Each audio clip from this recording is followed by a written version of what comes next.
Hey, what's up, everyone? Hopefully this is working now. And let me, hopefully now my computer will work. Here we go. All right. Thank you, everyone, for being here. For those who are watching later and those who will be coming in hopefully soon, shortly on the live stream. I thought, it's been like 5 or 6 days since I posted a video, and the main reason for that is just work. Like I said, I've been working 2 jobs. I was trying to get a second job for the holidays to help out with me financially, also so I could help my mom out a little bit. And hello there, young Scent. How's it going? I'm gonna get my chat up here in 1 second, and that way I can keep up with the comments or backtrack if I need to.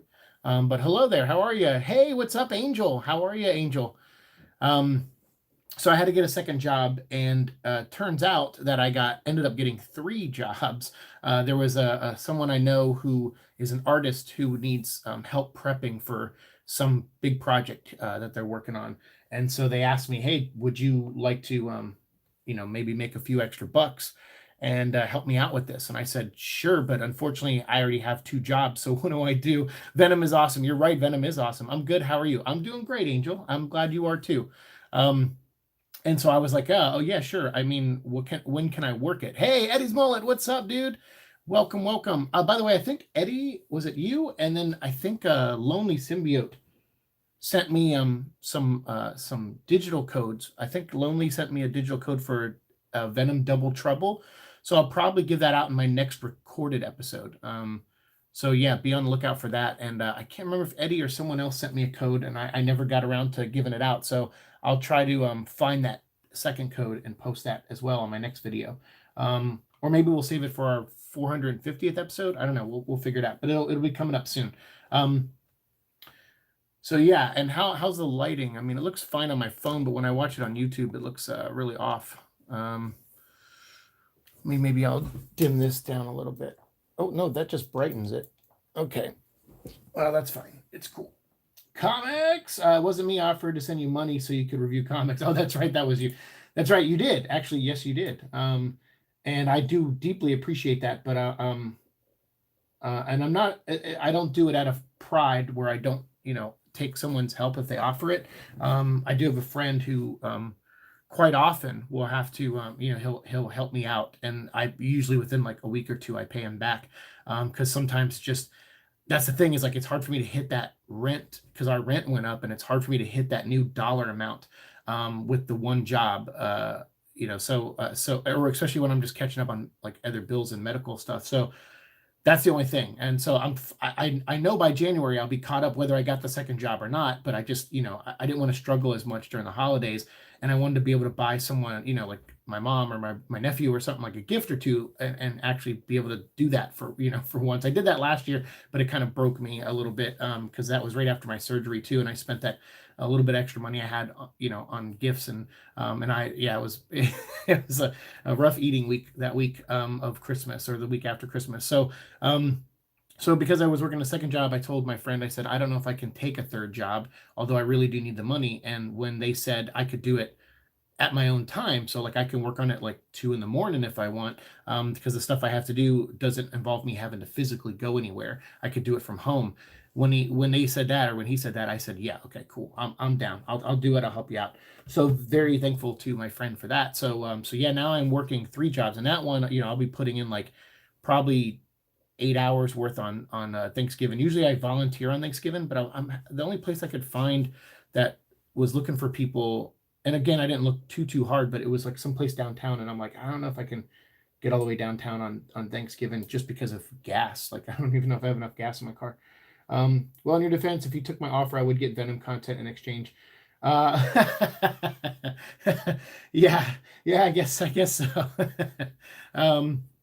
I appreciate that, and that's very nice of you. Like I said, it's not that I wouldn't accept something so generous, and it is a little difficult for me sometimes to do it, especially when I already have like a friend who has kind of helped me out. Sometimes I'm like, but it's funny you put it that way. The Venom content's not go anywhere. Like, like today, like I'm like, okay, I don't have any real like money for Well, actually, there's not even really any comics to talk about. I mean, I guess the only thing we'll talk about a little bit in this episode, but I'm going to save it. Like, so you're not going to really get my review, but the Captain Marvel one, we haven't made a video on it yet.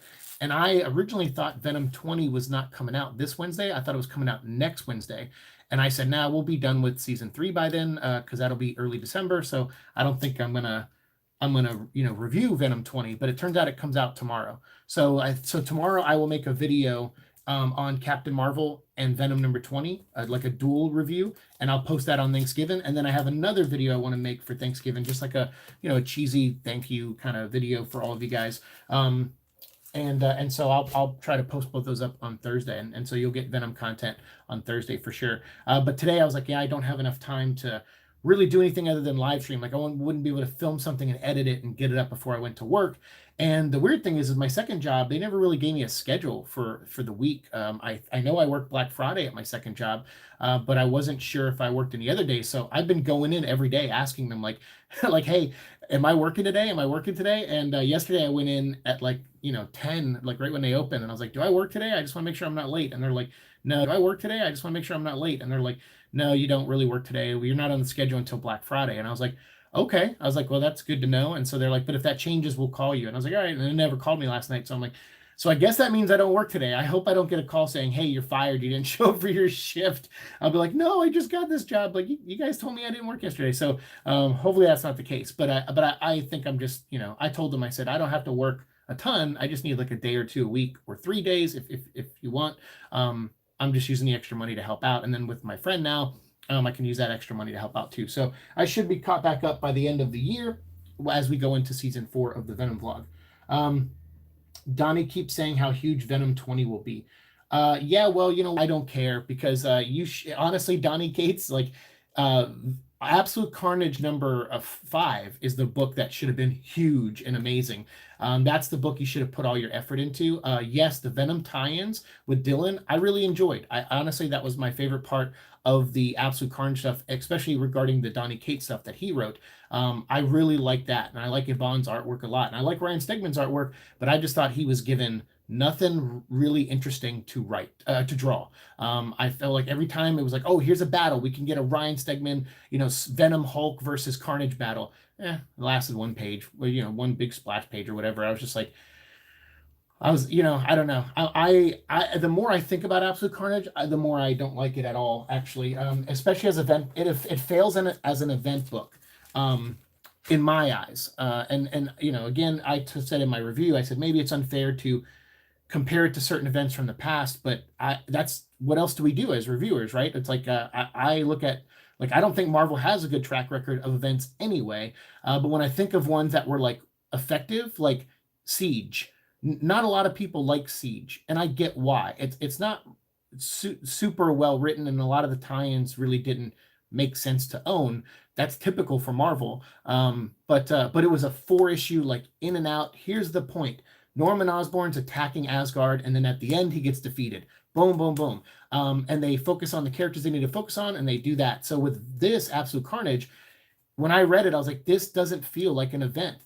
And I like that it's a personal Eddie Brock story, and it pretty much focuses on Eddie, Dylan, and Carnage-ish, because in the beginning, it felt like they were trying to give Norman Osborn this big thing. They were like, oh, Norman Osborn / Cletus, this is the big thing. Like, we're going to make an animated tie-in with him, and he's going to be in all the tie-in books. And regular Carnage is going to sit back on his throne and just kind of boss everyone around, which is very not Carnage-y at all, to an extent. Like, he gets his hands dirty. He likes to kill people himself. So I was like, this feels a little disjointed. And then by the time it gets to the ending, it's like, oh, all of a sudden, like, Carnage is the big threat, and Norman Osborn just kind of disappears in the background and gets knocked out by Spider-Man with like a punch, and then like his symbiote gets destroyed by Dylan. I was just like, it's so disjointed. It should not have been an event book. It should have been running through the pages of Venom and maybe Spider-Man, and they could have done a crossover like they did with Venom Inc. or something. I think Ryan Stegman drew some of that too.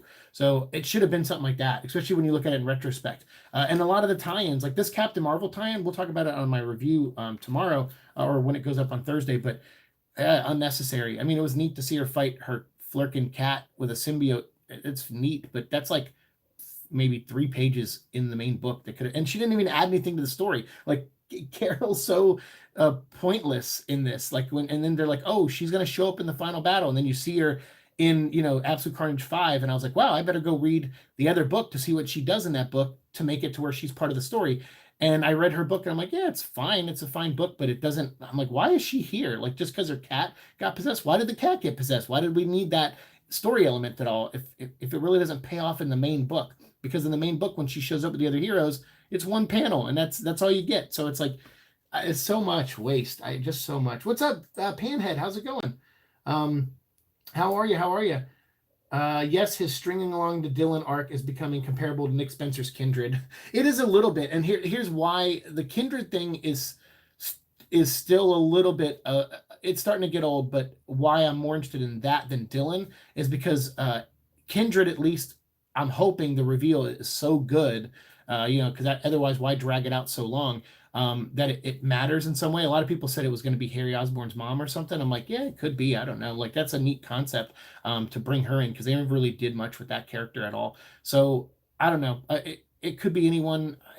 Some people said it might be Flash Thompson, as like a corpse or something or whatever. I don't know. We'll see what's going on. But at the same time, like I don't know. I have a little bit more interest in that than I do Dylan, because Dylan seems like he's just evolving into a plot device. Like, he just seems like, okay, well, when we need something done, he's going to do it. And it's like, okay, but you didn't establish exact. I mean, I guess that's obviously the story is we got to slowly peel back the layers and everything like that, but it's too drawn out to where it's like, I don't know. I agree with you. I think it's drawn out, and like I said, all it looks like he's going to become is just this plot device. And who knows, he may be some like weird hybrid between, like, Eddie sleeping with Anne, but the symbiote was there, and that's going to be some reveal and then she got pregnant, and then because the symbiote was present during the intercourse exchange, I guess Dylan is like half symbiote, but then yet his eyes turned red, but he wasn't possessed by Null. He killed the Carnage symbiote spinoff thing, the zombiote thing. I don't know. He just seems like he's going to be a plot device, and so he's not a character anymore. He's a plot device, and I'm not really digging that anymore. If he was just a human kid, I would be more invested, because it's like, that's the thing about Eddie Brock, is he's a very grounded dude. You want to add this big god story to him, great, but then you have to have something that tethers him to the street again, because he's a street level character. You still need that balance. So when you make Dylan like some demigod, it's like, okay, well, then there's nothing normal in Eddie's life that tethers him to the street, and it's like, so he doesn't work as a character for me. I'm good. Angel, how are you? Venom Panhead says, and Angel says she is good too. Good to hear. Yes, you guys, thanks for chatting with each other too. The feel of the Absolute Carnage not being a big event is entirely Kate's fault. It had to be rewritten to become an event book. It's more of a fault of leadership and editors. I'll agree to that to an extent. If the editors come to you and say, hey, this has got to be an event book, it can't just take place in the pages of Venom and Spider-Man or whatever, okay then. Well, strap on your work boots and write a better story, Donnie Cates. That is not an excuse for the stuff he turned in my opinion. I've worked in comics. I've worked in places like in that environment. And when someone says, hey, here's the story, it's bigger, it's different now. When someone from editorial comes down, sometimes I would make those decisions. I'd go like, hey, because I was an editor in comics, and I'd go, hey, the story's a little bit bigger. We got to change it up a little bit. We got to make some, we got to pace it differently. What if we did this? What if we did that? And, sometimes people do rail against that. They're like, oh, no, I don't really see it that way. And you kind of have a back and forth, hopefully not in an angry way. Like I never yelled. Oh, well, I wouldn't say I never yelled, but, and I wouldn't say other people haven't yelled at me. That definitely happens, but you don't take it personally. You're trying to do what's best for the story. And so, I think that's what it is. I think that a lot of these people who work in comics are very fragile in that way, where they don't raise their voice anymore or try to fight for what's best for the story. So if some editor came to me and said, hey, your little story that you were going to do to set up your Null thing later on, that's got to be bigger now, because the book's selling really well, and we got to slap Absolute Carnage on everything, and make lunch boxes and all this. We got to do the whole 9 yards. Then you as a writer still have to step up your game and go, okay, so the story's evolved, it's changed. What's the story I was going to tell, and how can I retrofit it to make it feel bigger and accomplish that while still telling the story I want to tell. And yeah, you're right. Donnie's at fault for not doing that. And his editors, sure, are maybe at fault for elevating the story bigger than it should have been. But Donnie still should have been able to keep up the pace. So I don't give him a full pass for that. This Kindred arc, Eddie's Mullet said, is not good. I figured out about 10 issues ago it's Harry's mom. Amazing Spider-Man is so boring now, which is a shame because I love the beginning of Spencer's run. I really do. Actually, I think I would like Spencer's run a lot more if the Kindred thing wasn't there, because I don't know, is it interesting? A little bit. Like I said, I'm more interested in that than a plot device that Dylan's becoming. But at the same time, like I see where you're coming from. Like, and if it is Harry's mom, then yeah, you're right, you nailed it.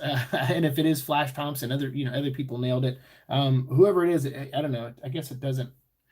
To me, the stuff I like about Nick Spencer's run, and as I like that Boomerang was his roommate, and you don't need. I feel like you don't need Kindred in the story to do that. I almost feel like Kindred could have been an editorial idea, or maybe it was a Nick Spencer idea, where they were like, you need something big to bring people back. And I thought it was just going to be setting up the Chameleon and Craven for the Hunted storyline. And I was like, that would have been great if it was just that and no Kindred involved. But then somewhere along the line, they got this idea for this Kindred character. And you're right, it's drawn out, because to me, the reason it's so drawn out is because I feel like it doesn't organically fit into the story. So far, I mean, who knows? We'll see what happens with the reveal, but the reveal better be really good at this point. Otherwise, it really didn't work. So that's a lot on Nick Spencer. And he could, if he reveals the character at like issue 50 and pulls a Tom King where the character reveal isn't good, and whereas like the wedding and Batman didn't happen and all these people felt invested, that book, those sales are going to drop just like they did for Tom King. Like those sales just bombed. I don't know why Tom King sales didn't drop sooner. I'm not a big fan of his writing, but yeah, everyone after 50 just, they were like, I'm done with this book. And I feel like Spencer's running that risk.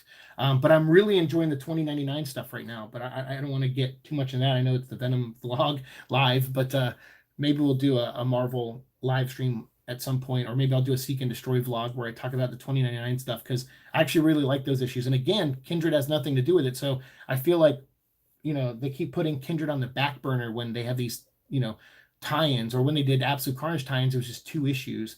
And Kindred was a part of it, but I don't know, you didn't need it. Like, I just didn't feel like you needed any of it.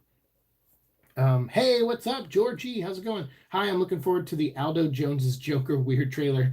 Yeah, when is that coming? That would be awesome. I'm so aggravated that we haven't gotten an Absolute Carnage event in Marvel Future Fight. Marvel needs to do a better job of cross-promoting their events in other medias. Yeah. So I think there's going to be something symbiote related coming up on Marvel Future Fight. I don't know for sure, but I play that game religiously now. I play it every day. I log in every single day. And Venom, I have an Agent Venom that is, or an Agent Anti-Venom now. I put a new costume on him. I have an Agent Anti-Venom that's level 70. But Venom, the actual Venom character, does not go above 70. I'm trying to power up Carnage right now. I'm almost to the point where I can tier 2 him, because my Venom is tier 2. So I don't know if Carnage can go above level 60 either. I think that was intentional to make those characters held back so that they can add a some kind of symbiote thing. I think they should do an epic quest thing, like because I loved the X-Men epic quest, and right now I'm trying to get through the Fantastic Four and Deadpool one. I started the Doctor Strange one, but I'm like, if I have to use Norn Stones and all these other things, I'd rather use it on the Deadpool and in the Fantastic Four storylines, because I just like those characters more and I'm more invested in them. So I'm trying to get through those now, but I like the epic quest stuff, so I wouldn't even mind an epic quest of that, even if it's not Absolute Carnage, if it's Maximum Carnage, whatever it is.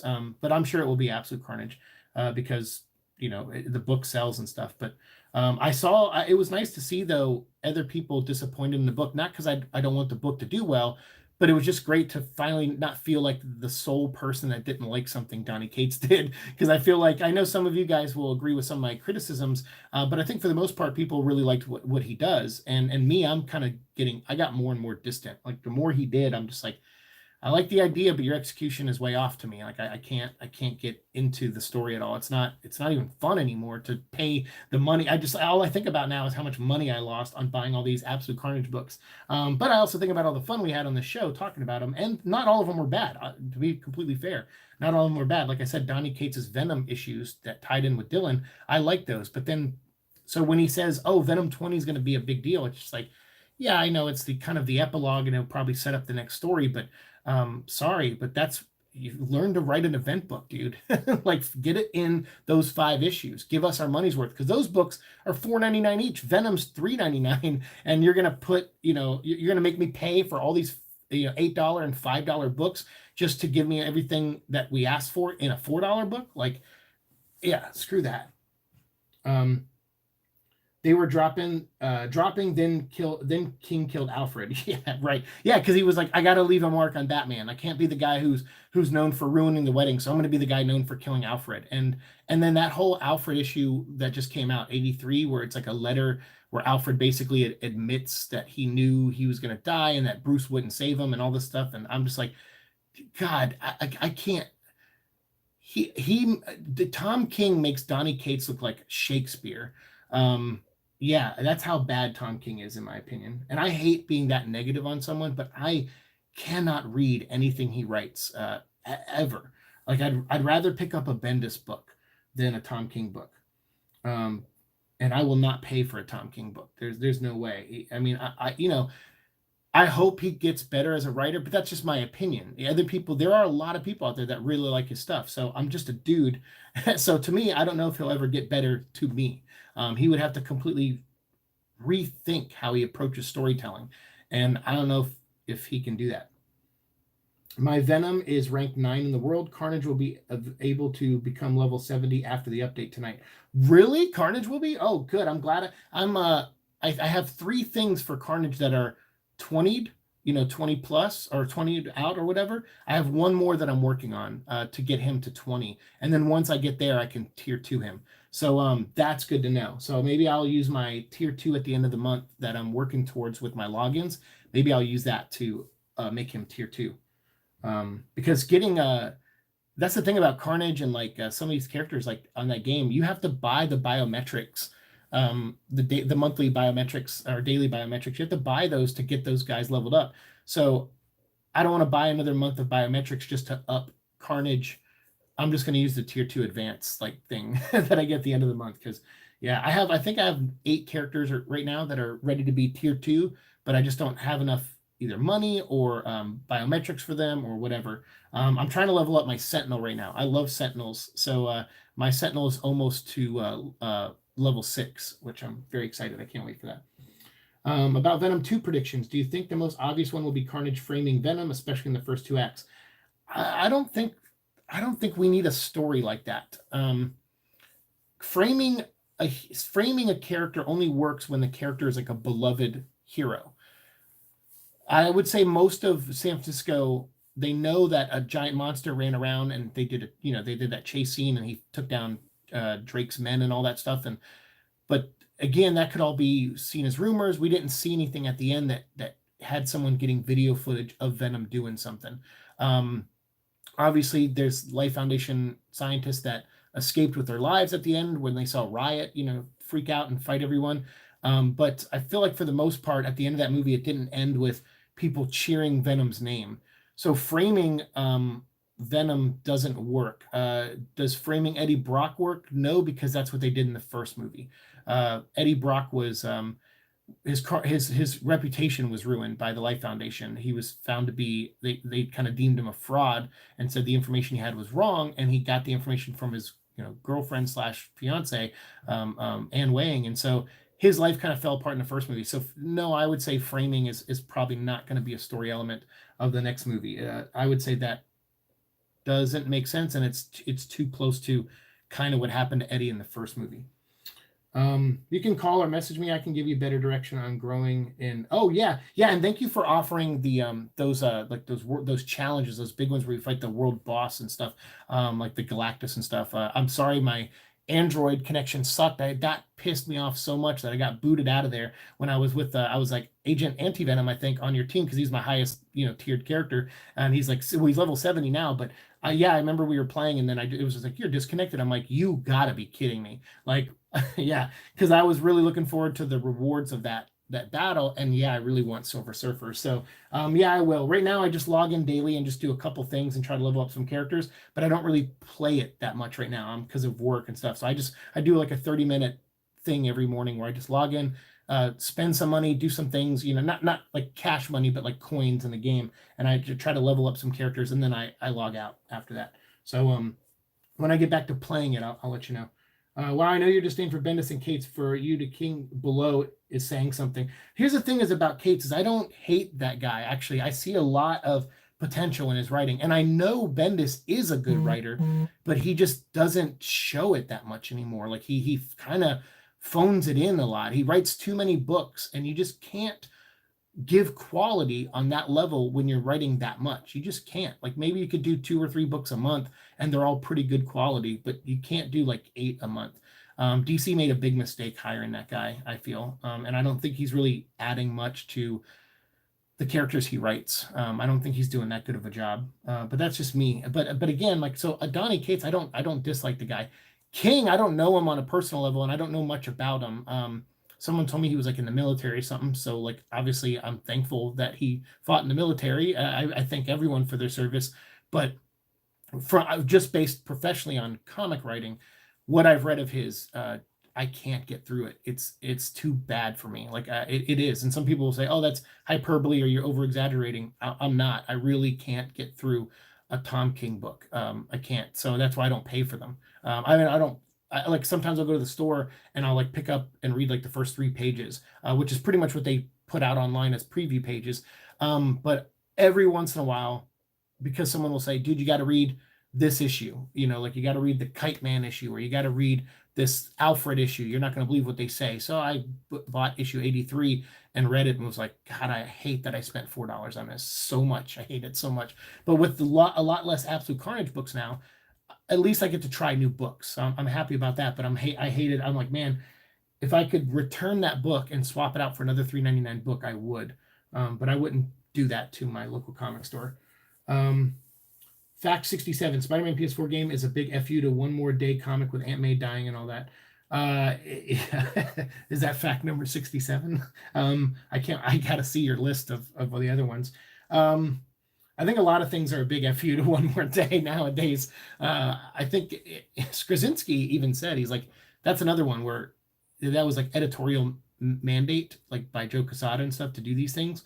And it's like, so that's one of those stories where I'm like, unlike Absolute Carnage, where I'm like, yeah, if Donny Cates retooled this and really worked it, he could have turned it into a fun event book. But with One More Day, I don't know if any writer could have made that story be good and make sense, because the outcome was still Peter and Mary Jane splitting. I think they should have just, Peter Parker's an everyman. To me, they should have just had them get divorced. Like they should have just been like, hey, build that up in Straczynski's run. Like, the things aren't working out. And then when the Gwen lookalike shows up, it shows that Peter really still is in love with Gwen, and maybe that affects Mary Jane. And then she thinks, you know what, you're not going to grow, Peter. Every time you try to grow, you fall back 2 steps. And I'm tired of falling back with you. And you could have had a real, genuine moment between 2 human beings and them just divorce over something real. And that would have been way better to do with Spider-Man. But instead they were like, we got to involve Mephisto and Doctor Strange and all this. And it's like, you don't need all that. If the end result is all you want them to do is split up, then write a really heartfelt story where Peter really wants to hang on to this marriage and he loves her so much, and he just fails at keeping the marriage together. And then she walks away, and give her a good reason to walk away, and show that Peter Parker is a flawed human being. He's an everyman. He makes mistakes all the time. He hid a dead body that was a clone of his. He hid it so the police wouldn't find out Spider-Man was Peter Parker. Like he's done some sketchy stuff in the Clone Saga. I think he backhanded Mary Jane while she was pregnant. So out of anger, like not towards her, but just kind of like swinging his arms around and stuff and hit her.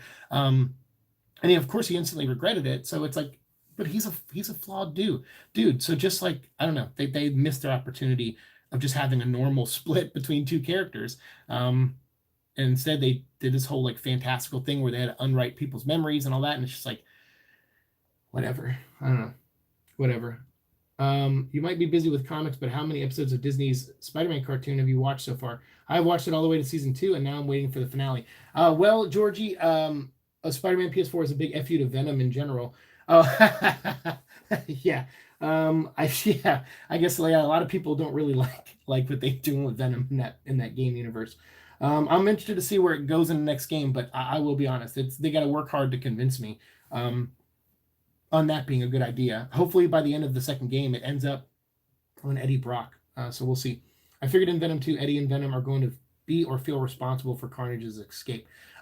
Yeah, that's how I feel like that's a good thing to play in the second movie is almost responsibility as a theme, or accountability maybe. The symbiote maybe hides the fact that it can get pregnant, or maybe it's something new to the symbiote. Maybe being in Earth's atmosphere affects it in some way to where it can now have an offspring. I really hope they play with digital memories, or genetic memories. I hope they really play with that element, because I thought that was a missed opportunity in the first movie when the homeless woman jumped on Eddie and she gave the symbiote to him.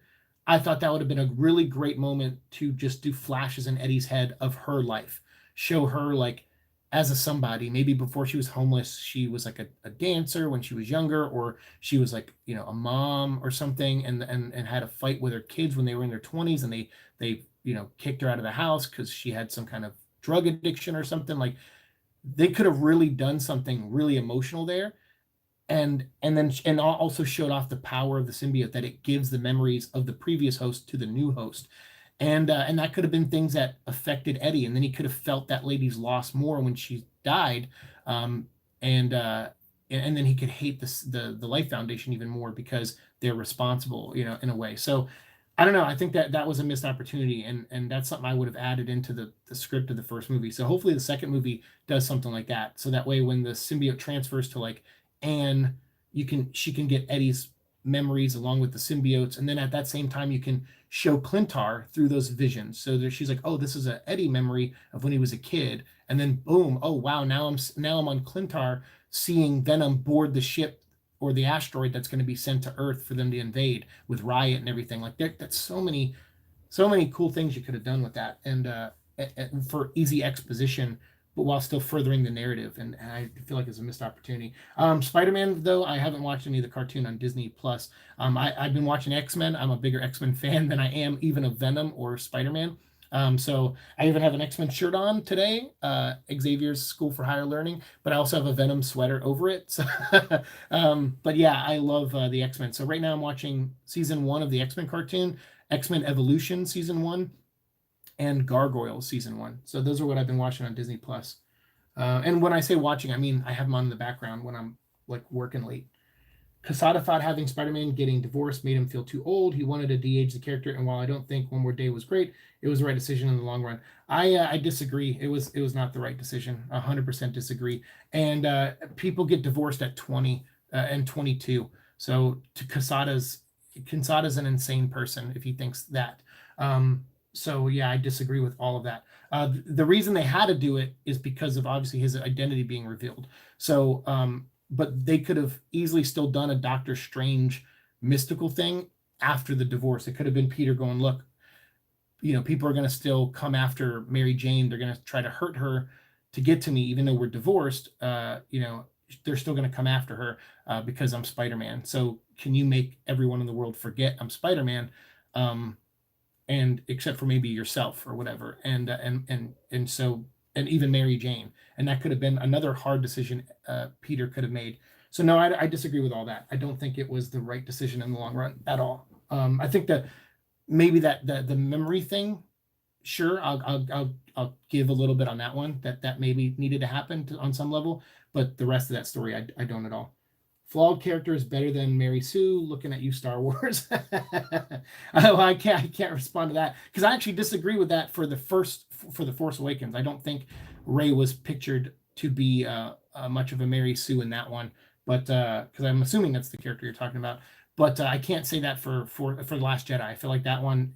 I feel like everyone's kind of a Mary Sue in the Last Jedi. So Hey, what's up, Bruce? How's it going? Clintar isn't a planet seek. Got to keep up. Yeah. Just because Donny Cates writes something doesn't mean I have to like it or agree with it. Now it's nothing. Well, yeah, now it's nothing. Now it's just it exploded at the end of Absolute Carnage 5. So yeah, it's nothing now. I would say on some level it was a planetoid, I guess. Is probably how it could be described because there was still a surface, like the symbiotes encrusted a surface around them, and I guess that was Donny Cates' way of not retconning like Space Venom and Cullen Bunn stuff, where like those hunters that were hunting symbiotes, remember they landed on the planet, and what was the other one? There wasn't there like a Thanos that was venomized, right? Where there was like a Thanos Venom from another universe with a Doctor Doom symbiote, and they went to Clintar. How could they not sense under the rock that there was a million Clintars protecting Null? Because they were able to sense the Clintar race. So I guess it does retcon that. I agree with you about the missed opportunity that they had in the first movie where the memories could have been used. Hopefully they will explore that in a sequel. I hope so too. Venom 2 teaser soon? No, I don't think so. What's up, Gorami? I don't think we're going to get that teaser anytime soon. I think in January is Brazil Comic-Con, CCXP, right? And CCXP in 2017 is when we got our first look in a way at Venom. It was Eddie Brock. It was Tom Hardy and Ruben Fleischer sent in a video to and they gave everyone in the audience, like, you know, what was it, like the sheet that they wrapped over themselves, and it looked like a wave of black goo, you know, or kind of, that was kind of like the look they were going for, and it said "We Are Venom" on it. And we got that first image where it was like the red V and Venom's face, and we got all that I think at Brazil Comic-Con 2 years ago, and I think that's in January, or maybe it's like end of December. It's soon, I think, and so maybe we'll get something like an image or like a teaser or something, but not a teaser like video, but maybe we'll get, like, you know, Tom Hardy taking a weekend off and going back there and promoting it there again. I don't know. We'll see. It all comes down to shooting schedule and what they're able to do, and if they're able to like release Tom for a couple days and be like, all right, Tom, we're going to film other things with other characters, but you can go to this event, or you can send in a video to that event, or something like that. So we'll see. I always like when actors, like, I think Mila Jovovich did that, even though I'm not a big fan of the Resident Evil movies, but I do like her. And there was WonderCon, used to be in San Francisco, and because they promoted like the third one there, they went back to promote the fourth one there. And so I like when actors do that. They're like, oh, we promoted our last movie at this place. Let's go back and revisit the fans now after they've seen the last movie, and we can talk about the new movie. So hopefully, you know, we get something for that CCXP. If there was anything he could and should retcon, it was Space Knight and Venomverse / Venomized. Yeah, see, I don't completely hate those stories. I don't think they're great stories. Well, actually, Space Venom I haven't read yet, so I'm getting into that stuff now. I have the whole run, the 12 issues, but I haven't read it yet. So I can't agree or disagree with you on that one. But Venomverse and Venomized, I don't hate them as stories because they're kind of like mindless popcorn flicks, and I don't mind that with certain characters like Venom kind of and Spider-Man. Like they kind of lend themselves to doing these fun side adventures with. And there's rarely ever ramifications for those stories. So yeah, as far as the mythology of Venom goes, you don't really need those stories to you know, further his mythology. But I don't hate those stories because they introduced me to Iban Coelho's artwork, and I'm now just a huge fan of his. So I see some value there. But I'll be honest, I'd rather read the 5 issues of Venomized than the 5 issues of Absolute Carnage again. That's just my opinion on that. Marketing was so weak for Venom 1. Hopefully Marvel gets behind Venom 2 this time. I also disagree. I think the marketing for Venom 1 was fantastic, hence the money it made. That marketing was so fun. If you looked at, like, if you know, and I know you've seen a lot of our older videos and stuff, but how they marketed that movie in China, where they were like, oh, Venom's like a good boyfriend. He can bring your books to class for you. Like, they did all these like really out of the box thinking type things. And they targeted like schools and colleges and stuff like that, and that college age people. They did some interesting things with the marketing. Like, yeah, if you just base it off trailers, sure. Like some of the trailers weren't strong in some ways, but the views on them they were astronomical. They had some crazy view counts on those videos within the first like 48 hours. They were beating records of other movies, of bigger budgeted movies. that marketing helped make Venom and remind people that he can be a household name and that he is a household name. And that's why that movie made $856 million, because, Tom brought something to the table. A lot of people like him, and the marketing was really done.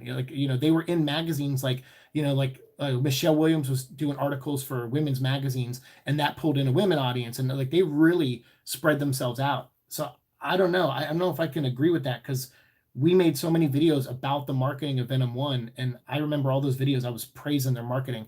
Yeah, they had some bad posters and maybe a bad trailer or two, but for the most part, that marketing sold that movie, big time sold that movie to regular people. Did it work on fans, a lot of fans? No, probably not. Fans that's a thing. We're in this bubble of hardcore fandoms, fandom, where I make a show about Venom, and we got, all these people, that are, will subscribe, which I'm very thankful for, that we're like a niche within a niche, and we're finding our audience. But we sometimes forget that there's just a person at home who landscapes during the day, comes home, turns on his TV at night, has a beer or a soda or something, and watches the trailer for Venom on this Friday night, Monday Night Football game, and goes, huh, Venom, I know who that is, I remember that, and then they go see the movie when they're like, oh, Venom came out this weekend, yeah, I think I'll go see that after work on Friday. And it's we forget that that's the bulk of movie audiences, and the marketing worked on them, because they all came out in droves. Fans, when leading up to the movie, people were telling me oh, dude, why are you making a show about this movie? It's gonna flop. You're gonna be so embarrassed. And I started to believe it. I was like, wow, all these fans are coming at me saying that this isn't gonna work and that this movie is not gonna be a success. And then every week I'm like, Venom crossed 200 million, 300 million, 500 million, 800 million. I mean, it was just, yeah. And it's because of regular people, regular people who don't watch my show and pay attention to the that kind of stuff that we pay attention to. If we watched Disney's Spider-Man Episode 5, Party Animals, let's just say that the rhino looked like a rhinoceros Teletubby. I like that with the little things on it. Yeah, he does a little bit look like that. One teaser and 2 trailers was fine. Sure, they were spoilery, but let's hope they play it carefully in the next one. I agree. Oh, I was referring to products. There was next to nothing. The advertising for Venom 1 was great. Oh, okay. Well, advertising and marketing are the same thing. So I think what you're thinking of is merchandise, right? So I see what you mean. So you're wanting more merchandise for the movie, and that I will 100% agree with. I think the reason they didn't spend money on merchandise was probably twofold. I think, if I'm not mistaken, Disney makes the profit off of Spider-Man related character merchandise. So that's why they just, I guess, made a Marvel Legends series that was just based on the comics, because in that way it was just all right, Disney made it through Hasbro, and it's all their money, and it didn't involve the movie. I think it's hard for them to make merchandise on this movie, to be honest with you. So I see what you're saying. You're hoping, because the friendship between them and Marvel now is better, that you hope to see more merchandise. 100% agree with you on that one, Eddie Mullet. 100% agree. Yeah, the merchandising, if Disney's can work that out, that would be great. But still, Sony's not going to probably make any money on the merchandising. As far as I know, they don't. But I could be wrong on that one. One of the companies does not make any money on merchandising. I'm going to assume it's Sony doesn't. Otherwise, they would have made toys for the first movie, I think. So yeah, we'll have to see on that one. Yeah, the Teletubby thing is funny. Since they really didn't release any action figures or anything for the first movie, hopefully they will for Venom 2. Yeah, so we just talked about that. So yeah, so good. I got both those questions out. So yeah, Bruce, I hope so too. We'll see. We'll see what's going on. Speaking of that, there is a little bit of news we can talk about. Well, it's more not rumors. I guess it is news. Comicbook.com, I think. They did an interview with Matt Tolmach, who's the producer of Venom 1, and he's going to be producing Venom 2. He did an interview with them. I guess is it Brandon Davis did it? I can't remember. Someone went out to film interviews in an exotic location for Jumanji 2, which is a Sony movie. And while they were there, Matt Tolmach, who produces the Jumanji stuff, the interviewer was able to sit down with him and ask him a couple Venom questions. And just like my theory, I was thinking of the theory of, I had that theory that I think Tom Hardy worked with Andy Serkis on the Christmas Carol remake, and through that bonded really well. And then I was like, maybe Tom suggested that Andy Serkis, be the director of Venom 2. And I just mentioned that in one of my previous videos that I thought that was my theory. And Matt Tolmach kind of confirmed that. He said, yeah, Tom brought Andy to us and had a lot of good things to say about him. And the two of them, I guess, really gelled really well on the set of their Christmas Carol movie. And so through Tom, we got to know Andy, and we thought he would be perfect for the film, for the Venom 2. So it sounds like that was the chain of events. And if they already have a really great relationship, I hope that helps out in the filmmaking process of the second movie. So yeah, I thought that was pretty neat. And then they also, Matt Tomek went on to say that they have big plans to put Venom, Tom Hardy Venom, and Tom Holland Spider-Man on screen together at some point. So I have no doubt in my mind we're going to see something like that. I think there was something in the rules says that Sony has to make like a Spider-Man solo movie every 2 years, with or without Disney. It has to happen. So I think we got 2021. We're going to get Spider-Man 3, right? The third Spider-Man Marvel movie. So maybe in 2023 or 2022, who knows? Maybe that's when we'll get Venom versus Spider-Man. And if they call the movie that, maybe they can kind of cheat it and say that's a solo spider, or it fits into the Spider-Man category because his name's in it. Or maybe they'll just do another Spider-Verse movie, in 2023. So we'll see. Yeah, my bad. Yes, Disney bought back the Spider-Man merchandising rights a few years ago. I still have full Venom tee. You do Venom tee? Nice. I don't know if I have any of that. That's cool. So Disney bought back the rights. So it's probably hard working out the logistics of that, but I hope they do. And like Bruce said, I hope they just, or even if they just do a second wave of Marvel Legends Venom, and they just do it's like, all right, here's 4 characters from the comic, and then the Build-A-Figure is like movie Venom, and the 5th figure in the series is like movie Carnage. Even that would be fine with me, with like a Woody Harrelson head or Tom Hardy head on the Venom one. Like, even that would be okay with me. Venom would be a cool Build-A-Figure because he's so freaking big. I wonder how Carnage is going to look. Like, I don't want him to be like Riot, where Riot was like the same size as Venom or bigger. I want Carnage to be small and sleek looking, like a killer, like a stealth killer. That's what I would rather, like a serial killer. Godzilla versus Kong got delayed. Depressing war. Oh, sorry, man. I'm not invested in either of those franchises, but I feel your pain when something that I'm looking forward to gets delayed. So I'm sorry about that, dude. Yeah, I remember watching Rage Nation's videos back when the Age of Extinction was coming out. Memories. I love Rage Nation. You're a fan of his too. Alex is the reason I started my YouTube channel. Like, I loved his enthusiasm for Transformers. He was always so positive. Yeah, sure, he was negative on some things. He was always honest, and but he would just he followed the movies. Like, I think Dark of the Moon was the first one he followed, and then he followed Age of Extinction, and then Last Night, and I just loved his videos, and I was like, that's what I want to do. And I was like, which character do I think I could talk about that passionately? And it was going to be X-Men, but because of knowledge I had of the X-Men movies that weren't out at the time, like Logan, the Wolverine, and other things, I had to keep pushing back my X-Men show that was strictly directed towards the movies and movie news because of the knowledge I had. I had too much of an inside scoop on all that stuff, and I didn't want to betray the person who was giving me this information. And without that information, I couldn't really make videos. So I just felt like I was like in a rock and a hard place. And I said, you know what? The best thing to do is just not do it, just to be safe, so I don't say the wrong thing. But then eventually I went down the list, and I was like, Green Lantern was on that list, and then Venom. And I was like, well, since there's no Green Lantern movie, they announced one, but it wasn't like we haven't seen any or heard anything else about it. I was like, instead of jumping on that, I'll do Venom, because that movie's definitely coming out. And here we have a Tom 2 years ago, not to the day, it was November 5th of 2017 was when we uploaded our first video. I think I recorded it the day before that. But yeah, November 5th was the first day that we posted a Venom vlog episode 2 years ago. So yeah, it's kind of fun, 2-year anniversary, and we're nearing our 450th episode. I think our second episode went up December 2nd or 3rd. I think our second episode. I remember because in the beginning of the second episode, I'm cooking Thanksgiving dinner. So I think it was December. So we're coming up on the second episode's 2-year anniversary soon. So that's why I want to finish this season out and be like, boom, 450 episodes in 2 years. Like, quite an accomplishment, actually, that is.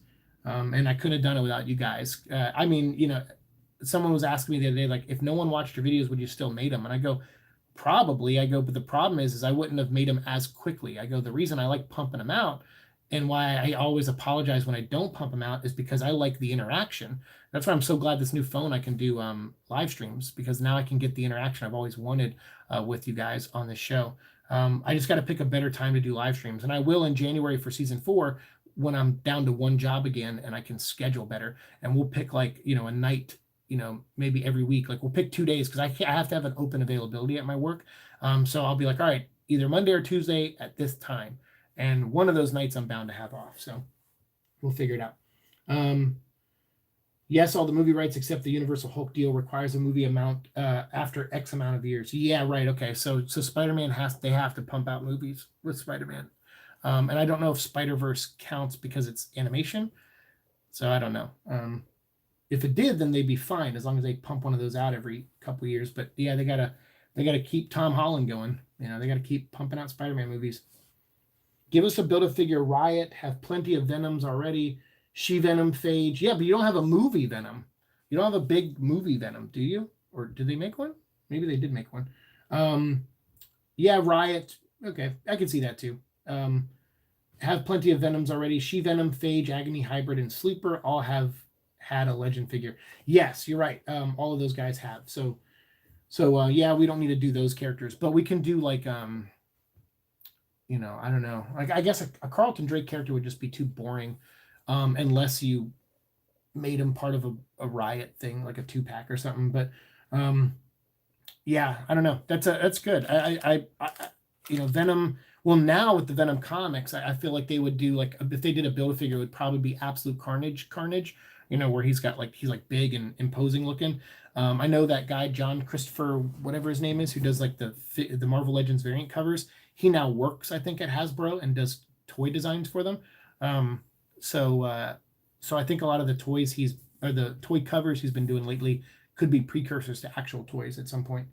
I'm interested in seeing how Venom 2 will go about utilizing Carnage's skill set, since Riot had similar skills when it came to creating his weapons. Yeah, they're gonna have to really do something different. Like I always talk about in the comics, Carnage is born on Earth. No other symbiote, well, until Donny Cates came along, and they had like all the other symbiotes. As far as I know, Carnage is the only symbiote that was born on Earth until maybe Sleeper and the Life Foundation ones.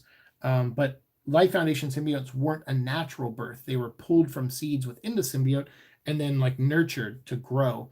But Sleeper was born on Earth. So was Toxin. So there's a lot now, but Carnage was, in my eyes, the first symbiote born on Earth. So his power should be different. That's why I like Sleeper. He has different powers too. The way he was born was a little different, and he can like control pheromones and stuff. And I'm like, that's neat. Like it should be that way. The Earth's atmosphere would have a completely different like an alien birth on Earth's atmosphere would be completely different. Like you know. So yeah, I think about nerdy stuff like that. Like if Superman was born on Earth, how would his powers be different than him coming from Krypton? Like obviously his parents are still his parents, so he would still have the powers, but how would they work if he was born, you know, under Earth's sun? I don't think his mom would have survived the birth, actually. Now I think about it. Release the Fleischer cut. I still want the Tim Pope cut of Crow 2. I'm going to have a Crow 2 video coming up soon. Sorry about the delay on my Friday the 13th videos, but I just haven't had time. I recorded 2 of them and the audio was, I don't know what happened to the audio. I normally never have audio problems anymore with my phone, but something happened on that one. So I deleted the footage and I'm like, I'll re-record them. But I don't know. Maybe I'll just make one video where I just go through all the Friday 13th movies, because that might be all the time I have to do. Okay, gotta go. My limited internet is dying. Gotta wait till December 1st to get normal. So see you soon. Hey, Georgie, thank you for hanging out with us. I appreciate all the feedback. And yes, we will see you past December 1st. Thanks for using what internet you did have to hang out with us today. It means a lot. So thank you. That's cool. I love those action figure variants. Need a Dylan with a little sleeper cat. Oh, there you go. A Dylan one, I'm sure will be made at some point. Yeah, I could see that happening. So let me just real quick go through this because this was kind of the point of the video today, and we're nearing the 1 hour marker.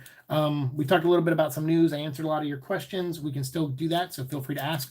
I have the entire run of Donny Cates's books here. We have Venom #1. I'm just going to go through them. Venom #2. We got #3 here. And if you're like, oh, there's a crease there, it's because it's in the poly bag here, or the bag, the bag and board, but there's also another bag it's inside. These are the ones that were mailed to me directly from what was that, Midtown Comics. I think when you do a subscription from Marvel. They come from Midtown. So yeah, if you remember back when this book was about to come out, we did a subscription to it so that it would just come in the mail every month. But I still bought the physical ones every month, and I still bought digital ones for myself when they went on sale for like 99 cents. So I actually own all these digitally and physically, or most of them digitally and all of them physically. So yeah, we have the first 3 issues of Venom there. So when people, so it's like, yeah, I supported the hell out of this book, and I was really looking forward to Donny Cates' stuff. So that's why, you know, when some people are like, oh, you're just a Donny Cates hater, I'm like, go back and watch my first episodes. I was so excited. And I will definitely compliment Donny Cates on things I feel he does right, or that work for me. I shouldn't say he does right, because that's preposterous. Everything he does is right in his eyes, and it's what he feels is best for the story and the characters. I just disagree, right? So, but I don't dislike the guy for it. I do say sometimes he posts things on Twitter where I'm just like, all right, shut up. I want to mute you. But for the most part, I don't dislike the guy. It's like he's doing his best. He's doing what he feels works for the story, and I'm just a dude with an opinion. That's it. So no hate here. Tom King, no personal hate either. I always, and I think a lot of people, because they don't do this, is why they think I'm a hater. I'm very good at separating professionalism and personal. Like if I give people feedback in a professional environment, it's professional feedback. It's not personal feedback. Unless maybe I make a comment or two where I'm like, oh, you know, why does he do this? You know, like that it does come across personal. So I get it, but I'm not a hater. And I was very excited for him on this book. So I am bummed that I'm not enjoying it. And I'm bummed I'm done collecting it. I'll buy Venom 20 and then that's it, just to review it for the show. And then that's it. So Venom 5 with the wings, which are not new. Everybody was like, new powers. I'm like, no, they're not. Venom number 6, I got a variant on that one with Cosmic Ghost Rider. I think I only got it because Ramos drew it. I mean, I am a Ghost Rider fan, but yeah, I'm not going to keep that book. Web of Venom, Venom number 7, Venom Annual 1. We're going to get to another Venom Annual 1 soon by my friend Ryan Katie. Angel says, I have to get going. Have a wonderful day. Hey, you too, Angel. Thanks for being here, and thanks for hanging out with us. Say goodbye to Angel and Georgie, everyone. Thank you guys for being here. Thank you all for the 3 thumbs up. I appreciate that too. Like I said, I got to find a better time, because when we did a later stream last time, we had more views and stuff like that. So yeah, I understand most people are working right now, so I apologize if that's the case. Oh, that's cool. I used to do subscriptions. I still have old books that were subscriptions from childhood. Yeah, I do too. I had Mike Waringo when he was drawing Sensational Spider-Man. I had a subscription to that book, and I think I have almost every issue of his still in the subscription sleeve that it came in the mail. Rest in peace, Mike, by the way. I loved his artwork on Spider-Man. I also love Tom Lyle's artwork, and I think I'm going to do a video soon. I tried to do it recently, but then I heard he passed away. So I didn't want to post the video I already made because it was before him passing, and I was saying in the video, like, hey, you know, send your prayers, you know, and I was talking. So I had too many things in that video that were outdated. I took too long to edit it. So I'm going to record a new video for Tom Lyle in his memory. And the thing he died from is the thing I deal with every day. I mean, I survived my brain aneurysm rupture or subarachnoid hemorrhage, but he was in a coma. They put him in a coma that he didn't come out of. And yeah, so they broke my heart hearing that. I don't like hearing of anyone dying of an aneurysm, especially because of what I've been through, but hearing him not able to survive it, like it, you know, it was tough. So I was like, okay, I have to redo my video now, because there's a GoFundMe for his wife, who she's stuck with a lot of medical bills, and she put, like, she's only asking for $50,000. I know some people are like, only 50,000. Trust me, man, their insurance probably taking care of the rest. But I think just a coiling procedure costs like somewhere upwards of 30 to 40 grand. And I've had a couple of those. So I can't, I can't. 50,000 doesn't seem like a lot to me. I mean, it is a lot of money to me, but for what she needs it for, it doesn't seem like a lot. So yeah, we have Venom number 8. We have Web of Carnage, Carnage Born. Venom number 9. Venom 10. I like the Stan Lee logo on the top. Who died just over a year ago too. Just unbelievable. Venom Unleashed number 1. Venom 11. And Venom 12 with the maker on it. Then we have Cult of Carnage. Yeah. the issues that are missing here are 13, 14, or 13, 14, and 15. Yeah. So this is Venom 16. So 13, 14, and 15 are the War of Realms issues. And I'm keeping those because I really like them. I told my friend. So all of these books here are going to a home. I have a friend that I work with whose little brother is a huge Venom fan, hasn't had the money, obviously because he's like 10 or 12, to buy any of these.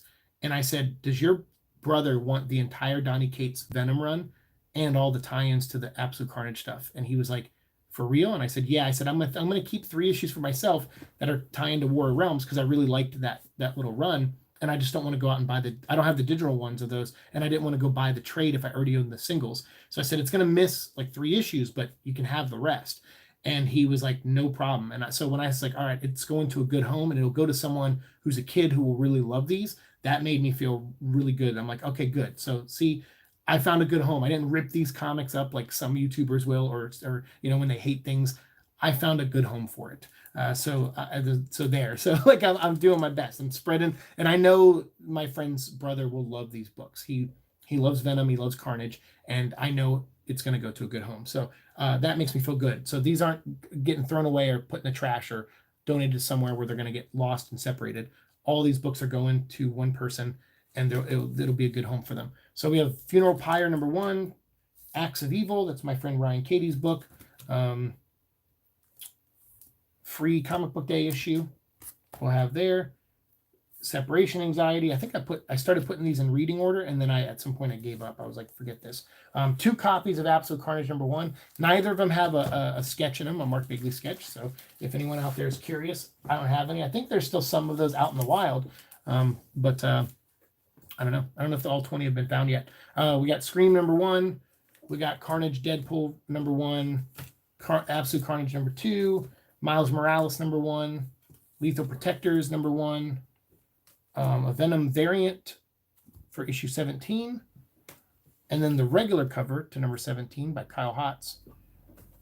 Scream #2, Carnage Deadpool #2, Absolute Carnage #3, Lethal Protectors 2, and again, like they went out of their way, they create Demogoblin, and then what now? Like, because at the end of the book, all of the symbiotes at the end of issue 5, all the symbiotes kind of melt away off their hosts.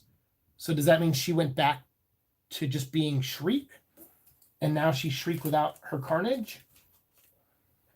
I don't know. All these plot threads that aren't answered, and apparently we're going to get them all in Venom 20. I don't think so. Miles #2, Amazing Spider-Man 30, Immortal Hulk 1, Amazing Spider-Man 31. I have all the Nick Spencer stuff digitally, so I don't mind getting rid of those issues.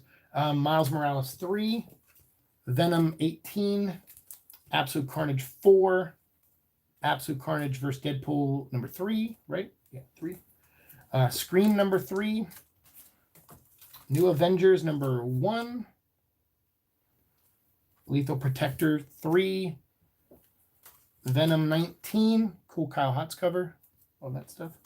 I got the Mary Jane cover too, the variant. Can't remember the artist name, but very good stuff.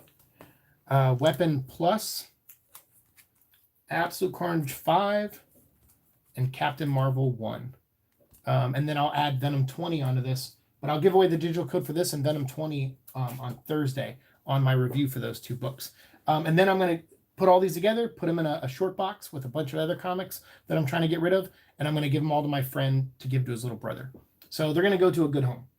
Yes, Cates needs to stop his Twitter rants, regardless of him being right or wrong. It's so unprofessional. I mean, again, yeah, I mean, I agree on some level. The way he comes across, like, what was the one he went on recently? Was something about pirating, right? Something like that. I didn't follow the full thing. Actually, I think what I did was I unfollowed him. I think I unfollowed him actually, because I'm like, you know what, dude, I don't want to get to know him on a personal level. I was just hoping he would just promote his work on his Twitter. And he just goes off on these tangents. And even if I agree with him, like you guys see me on here, I will say, hey, don't pirate stuff. I don't want to give away the books for free. That's why, because I don't want to do like discussions the week the books come out sometimes, because I'm just like, I feel like I'm kind of like, there's what's a Comic Explained and Comic Story, and some of these guys, they literally just go through the comic and just tell you every little thing that happens. And Caped Joel, who I like, and he keeps them short and concise, but still he just kind of goes through the book. And I find myself doing that sometimes, and I don't like it. I'm like, no, I don't want to do that. I want to try to, I want to try to, I don't want to be as vague as like Gem Mint when he does his weekly reviews. He just goes, yeah, this book was whack, and then he'll pull up the next one. He's like, yeah, this kind of happened. And like sometimes he strikes a really good balance of, he says like 2 or 3 lines that are really good, and then he doesn't spoil anymore. And I'm like, I like that. But I can't make I guess my videos would be like a minute long if I did that. And maybe some people would enjoy that, but at the same time, I feel like sitting down just to edit and talk about something for like a minute also didn't seem worth my time a little bit. So I'm trying to find that balance. So hopefully I'll find it better in season 4 of what I'm trying to accomplish. But I think really what I'm going to do in season 4 is just not really review new things often, because I don't want to be known as a reviewer, a comic reviewer. I like just discussing stuff, and I don't want to give away the books for free. So I saw him go on some rant about pirating, and you hear me in a lot of my episodes. You go back and watch all my old videos, and I say like, don't pirate stuff, don't steal stuff, but I have had people say, and from other countries who watch my stuff, go, that's easy to say, you in America with options, but here, like, I don't have a library, or like I'm going online now and I'm seeing your video like 3 months after you posted it, and I'm leaving this comment because this is the first time I got internet access in like 3 months, and so while I'm on the internet doing this, I might read a free comic or two because I don't have the money for the Comixology download, or I don't have this or that. That's why I try to offer alternatives, like wait on Comixology for things to go on sale, and you can buy them for like 99 cents and stuff. But even still, some people are like, 99 cents is a lot of money, compared to, wanting to eat and stuff. So I try to be I think Donnie Cates is like calling people idiots, like, oh, you're an idiot for trying to explain to me and rationalize stealing. And it's like, for all we know, and for all Donnie Cates knows, someone who did pirate a copy of his book, sees Ryan Stegman's artwork, gets inspired, and then goes and starts creating things on their own, and then through that understands that stealing artwork is bad. Because they may even know when they're pirating it, hey, this is bad, but I don't have any other way to get it, and I'm looking for some source of inspiration. And for all we know, that kid or 12-year-old or 15-year-old who downloads the book illegally in another country, 10 years from now may be a rising artist at Marvel, and he'll maybe even say in an interview, yeah, I feel bad for admitting this, but I had to pirate comics in my country for like a couple years before I finally started drawing on my own and honing my own craft and making money at it. Then I started paying for the art because I saw what pirating does on a personal level. You have to let people grow naturally. So to sit there and label them all as idiots and call them names, and all these people coming out and siding with Donnie, I felt like a lack of empathy was being shown in that conversation. And again, I'm not justifying people stealing stuff. I'm just saying you don't know what could come from that. So like, I hate to admit it, but I'm of the age of when Napster was a thing. I heard some songs on there that I downloaded for free, that when I had 2 jobs at that time. So if I heard a song that I really liked, I went and bought it. Sometimes that can inspire you to go spend money on things. And sometimes people want a sample of stuff. And trust me, I've gotten in faces with my friends who pirate movies when I worked in movies. And I'm like, you guys are literally like, you're not contributing. So some of those friends would say, you know what, you're right. Now that I've seen the movie, I liked it, I'm going to go buy the DVD or Blu-ray. So it does support people like you who work in the industry. And some people you change like that, and other people are, like, they hold their ground and go, no, I'm going to just keep watching pirated stuff. And you're just like, like, I get it. And as someone who's made stuff in comics and stuff and worked on movies and stuff, like I said, pirating is an issue. I don't agree with it. But I also now understand, hearing from people from other countries, that there's a little bit of gray area there. Yes, stealing is bad. We're not going to disargue that, obviously. And even people who pirate know that it's bad, but based on limited funds or whatever. And I saw all these things like, oh, well, if they can be on the internet to pirate things, they can pay for it on Comixology. It's like, not always, man. so yeah, there does seem to be some privilege being spoken there. And I don't want to get too much into that, but just sometimes when Donnie goes down this path and he just starts calling people idiots, and I'm just like, I don't know if I would handle it that way. but I'm probably a little older than him too. And I know at some point when I was in my early 30s, I lashed out at people on the internet, and I said stupid stuff and ignorant things. But you got to let people talk. You got to communicate with people so you can see things from their perspective and grow as a person. You start shutting them down and calling them idiots, like, you know, how are you going to grow like that, you know, or how at least you're going to understand them. That's just how I feel. So I did unfollow him, not specifically for that though. I think I unfollowed him a little while ago. But I just like, whatever. I'm not reading his book anymore either. Venom 20 will be my last one. I think there were only 6 sketches discovered as of AC5 being printed. That's what I heard, but I saw someone posting like that, like 15 of them were found. But so because those printings, like they do those in advance. But when I did, I read issue 5 and they still only showed like 6 or 7. I was like, so what was that person's list that they made like a couple months ago that they said 15 was found? Like, how are they more updated than Marvel on that? Or unless they were just full of crap. So yeah, I guess that plan didn't work. They tried to get people to buy multiple copies of a $7.99 book promising a sketch in the back by Mark Bagley. It's like, no, people just went to their comic stores and flipped through them. And they were like, nope, not here. Peace out. So that backfired big time. I have a short box that is only filled with AC books and variants. I think I have 15 Absolute Carnage one variants. Wow, I'm a sucker. Hey, you know what? We were all excited for the book at that point. You know, I mean, I wasn't too much. If you remember, I wanted to drop the book at issue 12 after my subscription ended, but then Cullen Bunn came on, so I was like, oh, I'll read the War of the Realm stuff because I'm interested to see where they go with it, and to see what Cullen's voice, because I feel like he's a good hit or miss writer. And so I was curious to see what he brought to the table with Venom. And I actually liked that. I liked Venom running around with his son, who we thought was human at that time, running around protecting his son, and you know, and then doing that thing at the end where he passed on his crystal symbiote to like the innocent people that were going to die, and they all came out saying we are Venom at the end, and they fought back. And I was like, yeah, that was cool. And there was some growth with Eddie there. He did something selfless. So there was some growth there, you know, and whereas Donnie had to make the selfish choice at the end, which I do feel like is a choice that, you know, Eddie would make, but still I do like to see characters grow. And so when issue 15 he grows with a selfless thing, when the world is at, you know, ending, and he does a selfless thing, then like, you know, 6 months later he's doing a selfish thing again. It's kind of like, but that's how people are, right? They bounce back and forth. That's how Eddie is. He bounces back and forth between selfless and selfish. Oh, your message got retracted. What happened? That annoyed the hell out of me. I love Shriek. Leave her as Shriek, not Demogoblin. Yeah, I mean, so I don't know what's going to happen with that now. Because I feel like there's a lot of plot threads in this that they should have wrapped up in issue 5, and they didn't. And what's the point of Carnage making all that surrogate family business thing again, when really at the end all it took was a sword to the stomach or the spine to kill him? I mean, it's so anticlimactic. That last issue, the more I think about it, I'm like, I mean, issue 4 is still worse for me. But yeah, issue 5, I didn't like it. Jae-Young Lee did the MJ variant. Did I pronounce that right? Jae-Young. It's beautiful. I think the Jae-Young has done other covers recently too, and they're all beautiful.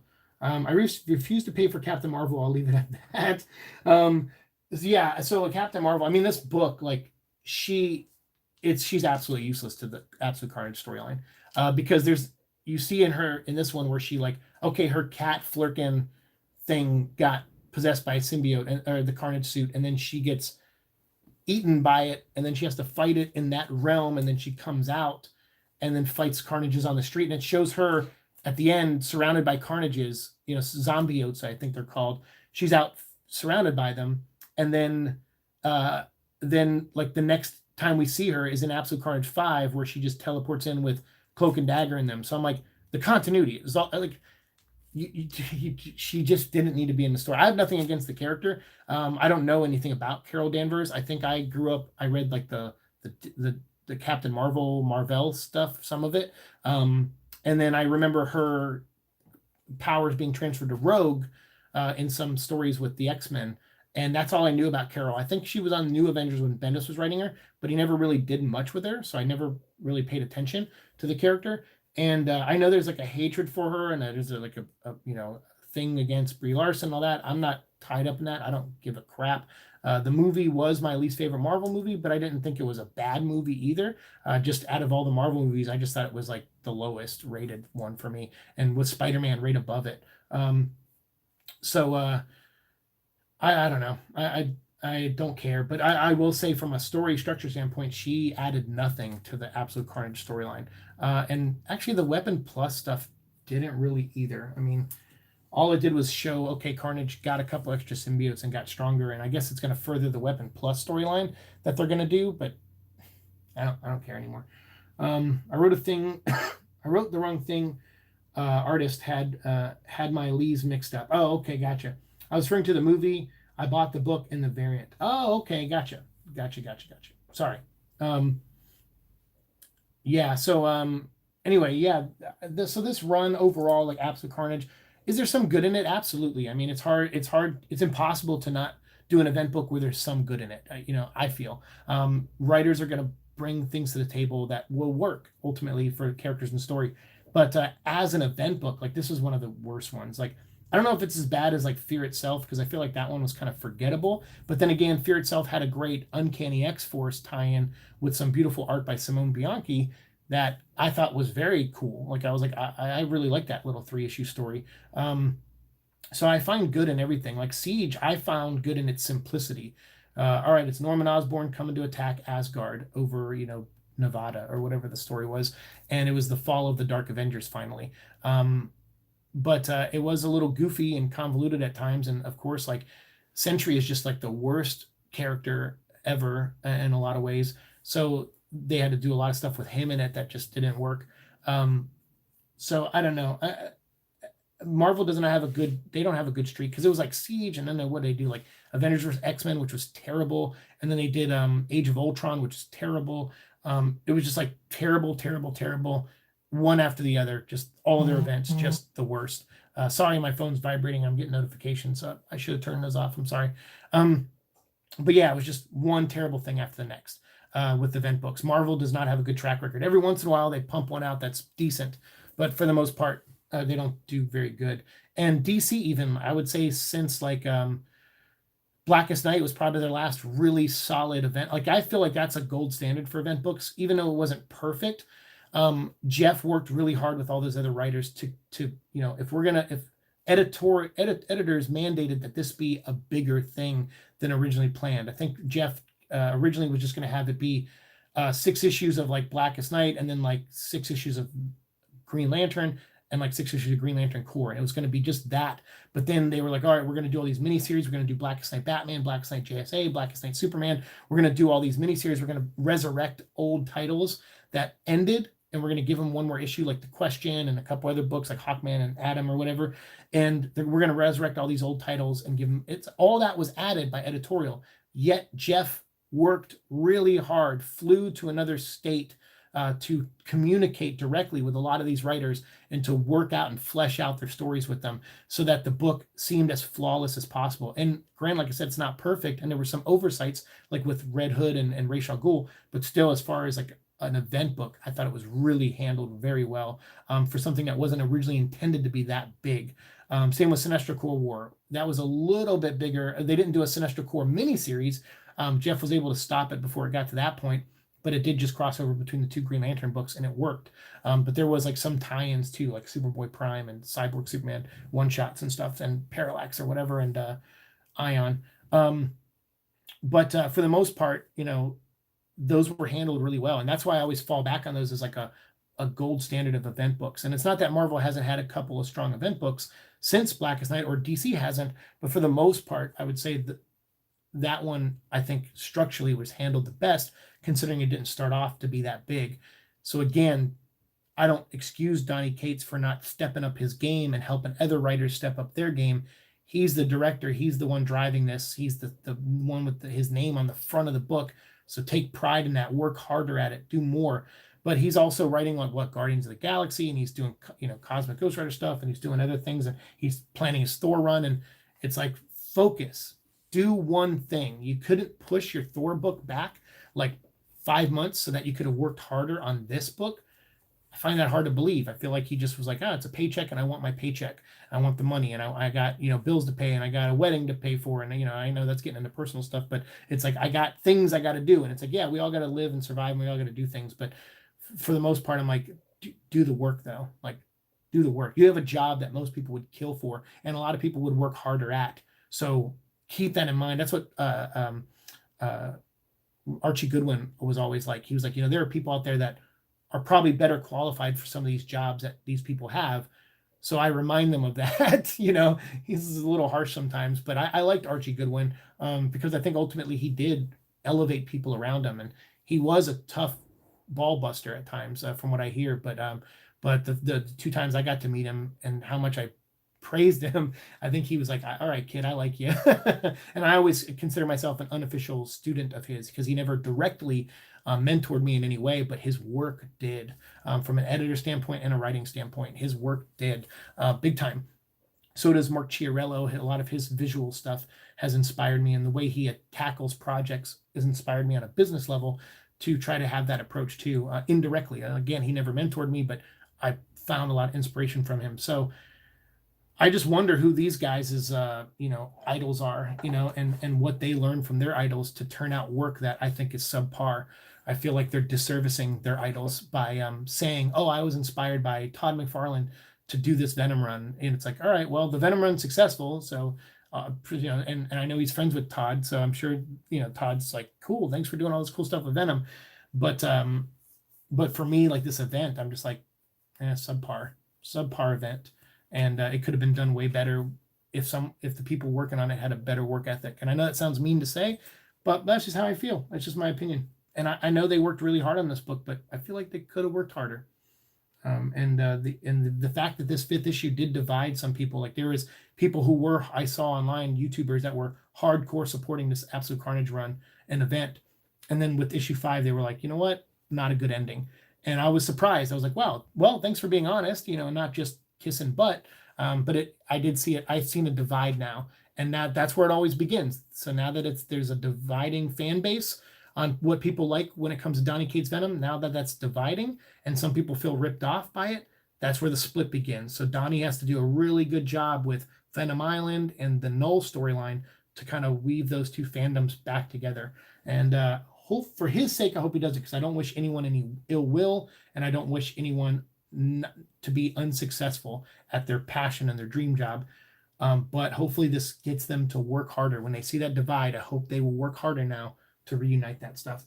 I think what we're just going to get is like, we're going to see Thor be written with symbiote and Null and God stuff now. And we're going to see Thor, when the next event happens with Null, Thor's going to be a big part of it. And they're going to tie that mythology into each other. And since I can already predict that, I'm not interested in it at all, and I'm not going to read his Thor run. I'm excited for the Weapon Plus books. I love Weapon Omega issue.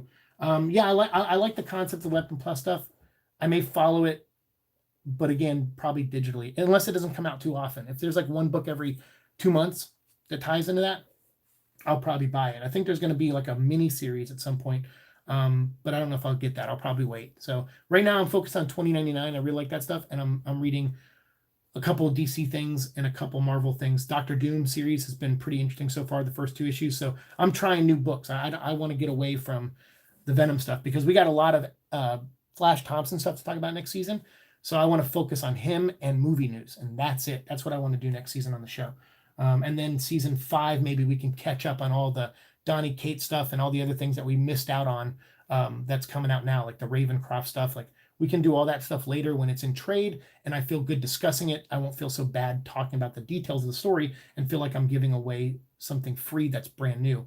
We can talk about it later on. So Donny brought back Sentry during his Doctor Strange run. Did he? I have some of that run. I don't remember that. Was that after Damnation? Because I jumped off after Damnation with that run. So did he do it after that, or was that before? Because I kind of jumped in like 3 issues before Damnation, and then I read all of Damnation, every tie-in and everything, and then I jumped out afterwards. So I guess it must have happened somewhere in the beginning or the end. I don't remember that. That's funny that he brought him back. It's a useless character. And look, he brought him back, and what did he do with him? Like, that's the other thing. Like, sometimes these writers are like, oh, I grew up on the Bendis stuff, which just shows their age. But they're like, I love the Bendis stuff. That was good. His Avenger stuff was good. So I'm going to bring back stuff he set up. And then they don't do anything with it. It's like, I don't know. I see all these writers either ignore and retcon stuff because they're too stubborn to actually come up with a story that fits the old stuff in. That's been happening for decades. So it's not like that's a new thing, but I noticed it more often with newer writers, more millennial writers. I noticed that they put in less work to tie in new things to old continuity. And the few that do it are just okay at it, but I appreciate the effort, and I usually give credit for that. But Donnie's just kind of like, here's all the building blocks that were here, and I'm just going to stomp through like Godzilla, and whatever survives, I'll just say I meant to make it survive, and I'll try to fit it in later. But yeah, I find some of his approach to storytelling kind of lazy. Marvel relies too heavily on just a few writers. Donnie did say that his first Thor arc, Black Winter, does not involve Null. I'm sure his first arc won't, and I'm sure he'll tell a solo Thor arc overall. Like, he'll probably drag it out for 50 issues, but I have a feeling Thor is going to tie in at some point with the Venom stuff. It was the beginning of his run? Okay, gotcha. So I missed out completely on that. It is 1 hour and 30 minutes almost, so we're probably going to end this in a few minutes. But thank you all for being here. The 7 likes, I appreciate that. The 8 people watching.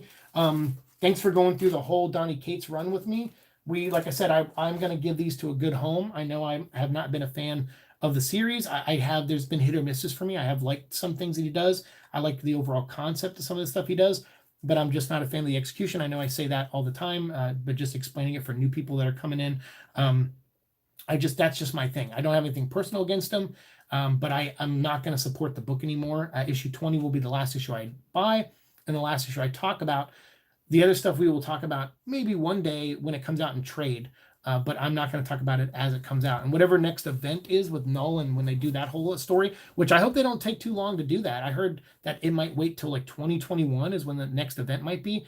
Donnie better pump it out sooner than that, because what the hell is taking Null so long from getting from space to Earth if he's just coming straight to Earth, like if he's beelining to Earth? And why Earth? I don't know. I guess they explained that a little bit already, but still, I hope not. Or maybe they'll show for like a year Null going through and tearing ass through the cosmos and taking down cosmic characters. Maybe that's what they'll do with it leading up to, I don't know. We'll see. But either way, I'm not buying it. I'm not going to buy whatever the next event is. So you guys will have to let me know, because I'll be too busy focusing on the movie. Like, that's my main priority on the show, is I want to follow movie news and movie information. And by that time, as we get into like the end of next year, 2020, we're going to be talking a ton about the movie. The movie will come out. Then we'll talk about when the Blu-ray will come out. We'll talk about reviews of the movie, scene breakdowns of the movie. When the DVD and Blu-ray come out, we'll be reviewing stuff on the Blu-rays and DVDs. So I'm not even going to make time for Donny Cates stuff until after we get through talking about all the Blu-ray features of Venom 2. So it's going to be some time. And then who knows, Venom, by that point, we might have Venom in a video game with Spider-Man 2. We may have him appearing in, Spider-Verse 2. We may have him in Morbius, like there's so much more now that there's going to be to talk about. So yeah. And I'm not going to follow the Morbius movie because it's already been filmed. We're not going to follow it as closely as we've done Venom, but we will make Morbius episodes from time to time and Spider-Verse episodes from time to time on this show, because they all tie in to the same world in a way. So, and Spider-Man, I guess now I'll officially review the next Spider-Man movie on this channel, because it'll technically fit into Venom somehow. So yeah, we got a lot coming up. So I'm not going to make time for a run on a comic that I'm not enjoying. Tell that kid to take care of issue 3, big money there. Yeah, what is that? Is that the first appearance of Null? Someone was saying that. They're like, you're not going to at least keep issue 3? I mean, that's the first appearance of Null. Or why don't you bring it to your local comic store and get like store credit for it, and you can help yourself buy books moving forward, and you can get, and I'm like, no, I'd rather find the books a good home. Like, would they end up at a good home if I brought them to the comic store? Sure, but they could be cherry picked apart. Like, someone could come in and go, I'll take that issue 3 and I'll take that issue 4 or whatever. And then the series is incomplete. It's not all at the same home. I'd rather a kid get some real use out of this. And who knows, maybe this run will inspire my friend's younger son or younger brother to become a comic artist one day, or a writer himself, or Maybe it'll cause him to create a Twitter account and write Donnie Cates and say how much he loves the run. Like, I feel like there's too much good that can come out of that, as opposed to me selling it and just profiting off of it. Profiting off something I don't like is never been really my style either. So I'd rather just give it a good home, but I will. I'll tell him to take care of issue 3. Did you see the spoiler for Venom 20? And do you want me to tell you? Suki, what's up? Hell yeah, Venom for Spider-Verse 2. I hope so. Yeah, sure. Go ahead and tell me. We'll end the episode on that. So if it's released, was it a leak, or was it like a website posted it? Let me know where the source came from. And yeah, go ahead and tell me. We'll discuss that for like 5 minutes before I go. So yeah, go ahead and pop it in the chat, Eddie. Hello, Suki. How's it going? You are spawning a future Venom maniac. Good on you. See that? And that's what I'm saying. It's like, I'd rather increase the fandom. If I know he's going to like this stuff, which from what I can tell, he will, because I think he has the first trade. I can't remember, I can't remember, but my friend was telling me that his brother has ancillary knowledge of what's going on, and it's exciting. It sounds exciting to him. So I'm like, good. And he's a kid, so he'll probably eat it up. So yeah, no, I'd rather increase the fandom than profit off of something I don't like. So yeah, I'm spawning a future Venom. Well said. Maker has Ultimate Venom in a jar. It was a picture posted online. Oh, Ultimate Venom. We talked about that on the show. Ultimate Venom was created, right? It's like a bio symbiote that like cures cancer, or was supposed to cure cancer. Am I right on that? Interesting. The Maker thing is probably my favorite element that Donnie Cates has added to Venom, is that he added in an evil Reed Richards. That to me is the most interesting thing about his run, is the Maker thing. I do like the Dylan concept, but I just wish Dylan was just a regular human, like some child Anne Wang hid from Eddie, somehow. And that should have been the secret, like with the symbiote altering Eddie's memories. That's a great concept, but what it should have done is it should have altered the memories of Eddie knowing about the kid. Maybe in the 90s, when him and Anne, when he sent the symbiote onto Anne to make her She-Venom, this is how you add to continuity, and without retconning anything, Donnie Cates, you say, okay, while they bonded in that moment, and you show a flashback scene of Ryan Stegman drawing an homage image to that moment, you have Eddie learned through the genetic memories that he has a son with Anne that she's been hiding from him, and that she gave to his father a few years ago, knowing that Eddie would never go back to the house and find the kid. And then you can have Eddie in that moment in 1995 or whatever, or 6 or whatever, realizing he has a son in the world, and goes, oh my God, I got to get to my son. And by showing that level of interest and compassion and love for something else, the symbiote could have maybe then found a way to put that memory back in Anne and not let Eddie have it. You could have done something like that. And then it's like, okay, now you still have the effect of the symbiote hiding memories from Eddie without completely changing his whole past, his sister, retconning all that. And you could still have the same effect of him not knowing about Dylan. Like it's literally not that hard of work to find the continuity that existed, add something to it without completely changing it. That's why Jeff Johns was so good at his Green Lantern run, is he would add things that Alan Moore and other people did with minor slight retcons, but not to an extreme of like completely wiping characters out of existence. At least not to my knowledge of Green Lantern. I don't think he did that with anyone. He brought a lot of characters back. I think Nort was the only character he didn't bring back. So yeah, it's not really that hard to really put yourself into the character's head and come up with these concepts and develop them in a way where they don't come across as complete crap, in my mind. So that's why I don't like the stuff. Not because I feel like my way is better so much. I'm just offering alternatives. My way still could lead to bad storytelling, obviously, but it's just frustrating when there's all these people who get paid to do this in a room and they can't come up with better ideas or better ways to execute great concepts. That's just frustrating. And again, better according to my opinion. That's what I'm here to do, is give my opinion. Doesn't mean that I'm right. That's just my thought on it. The cancer suit, yeah, that's what it was. Suki says, I don't know if it's me, but I felt like Apps of Carnage was too short. That's weird. You have to go back and watch this whole episode, but we definitely dove into that, but we didn't make that point so succinctly. So yeah, I think that's a lot of people felt like no. So normally where issue 5 ended, where like he kills Carnage and Null's coming to Earth. In any other event book, it would say to be continued, and there would be an issue 6 and 7 and maybe 8 where Null comes to Earth, and they just deal with it now, and they just get through the story now.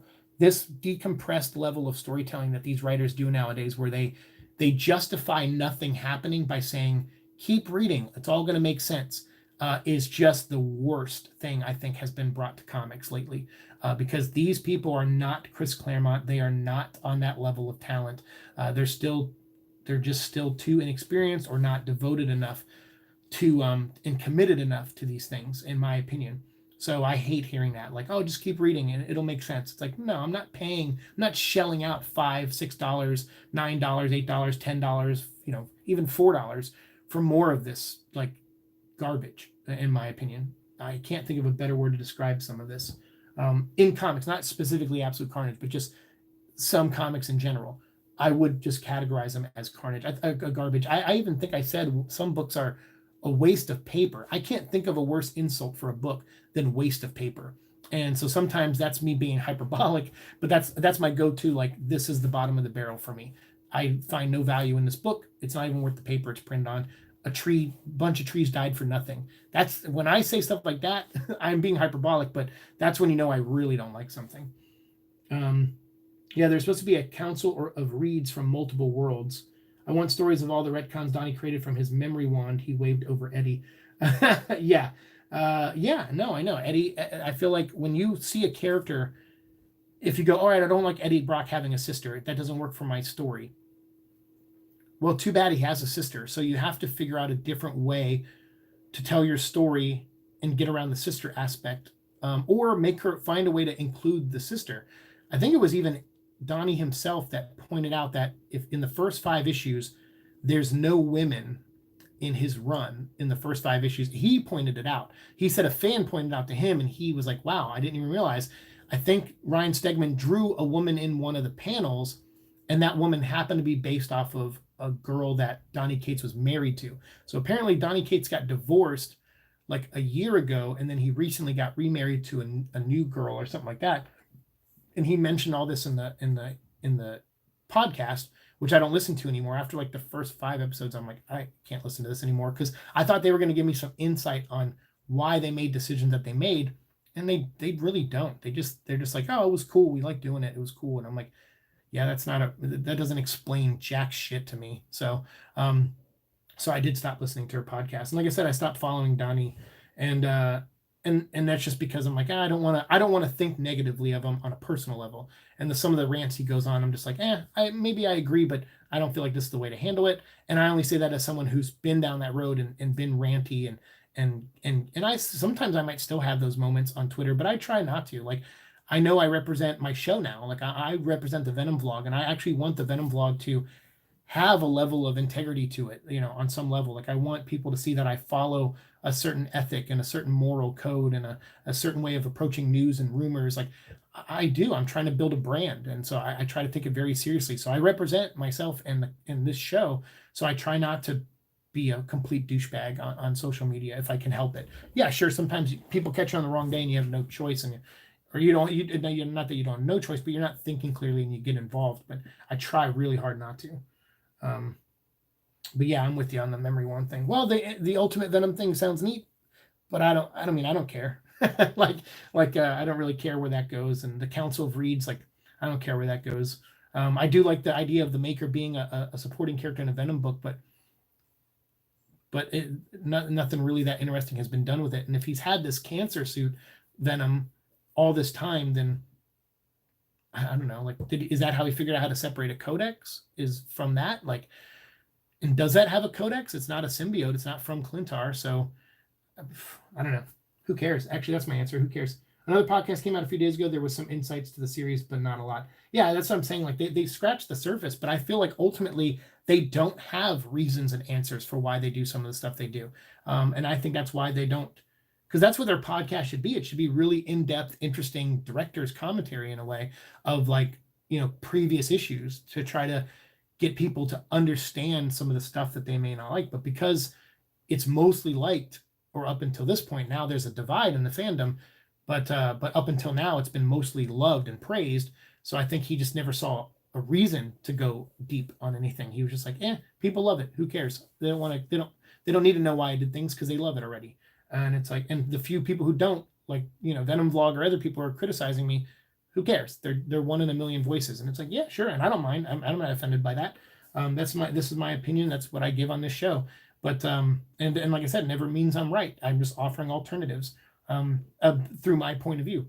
But when I say I think people can work harder on stuff, I mean that. Like I mean that because of how little I liked it. And when I see a split in the fandom, then I go, well, I must be not right, but onto something here, because look at how now the fandom is splitting. And that's not a good thing these days. Like before, they used to like dividing audiences. Like Ryan Johnson has that mentality, and I know where he gets it from, because in like the late 90s, early 2000s, if you created something that split the audience, that would get them talking, and that would ultimately be good for word of mouth, marketing and stuff for your product, and it might get it out there more and more people to check it out. Nowadays, people aren't like that. Like people see a Rotten Tomato score and make up their mind about stuff. That's how average people are. It's like, 10%. I'll watch it on Netflix. Like there's too many options now as a backup. Even with comics. All right, it's not good. Well, then, like me, I'll buy it on digital sale on Comixology for $2.99 for the trade paperback when it goes on sale, which it inevitably will in the next month or two, probably. After the story ends. So, yeah, I mean, people have options now. So you have to treat that divide differently. It can be a death knell for your run on books. And just look at Tom King. He's not going to tell his 100 issue Batman story now. He has to bail early because he ruined sales on Batman so much. How do you do that? I used to have a theory that anyone can write Batman and the book would sell 100,000 copies. And Tom King proved me wrong on that one. Imagine if you could get a team together and do a sort of fan project and make your own version of Absolute Carnage. See, I don't want to do that either. Like, I mean, the way to do that is like if you do the third Venom movie and you want to bring in a movie version of Null and you want to simplify the story for a movie, that's how you do a different version of Absolute Carnage. But to redo it as like a comic or a novel or anything like that, I would never be interested in doing anything like that, because that does come across arrogant. Like, hey, let me do my version. I can do it better than you. It's like, there's too much pride and arrogance in that I'm not interested in doing it like that. I can just, as an editor myself, and as a former editor and a current writer too, like I can only offer suggestions, and that's all really I would want to do. Ultimately, it's up to the writer. If I'm an editor, it's up to the writer to make the choice. I feel like that's how I treated editing. I'm like, here's an option. And if they didn't see it my way and they want to stick to theirs, I go, okay, like I'm not going to fight you on this one. If you really believe that much, because that's also, I know that perspective from a writer standpoint. So I'll go, all right, I won't fight you. If you really feel that way, we don't need to argue and kick and scream. Sometimes we did, but we don't need to. But then I'll be on something else and I'll say, look, you really don't, this character can't die here in this scene. I'm telling you, it doesn't work. There's not enough build up. Please trust me on this. There'll be times I fight, and I tell them, understand, I'm not fighting with you. I'm trying to do what's best for the story so it has a better resonance. And I believe, as much as you believe your idea, I believe in this idea. So, we got to find a compromise. We got to find either a middle ground, because I'm not going to let you just do, or not let you, but I'm going to insist that you don't do it the way you want to do it. If you still do and you press me, I'm ultimately just going to be like, fine, do it.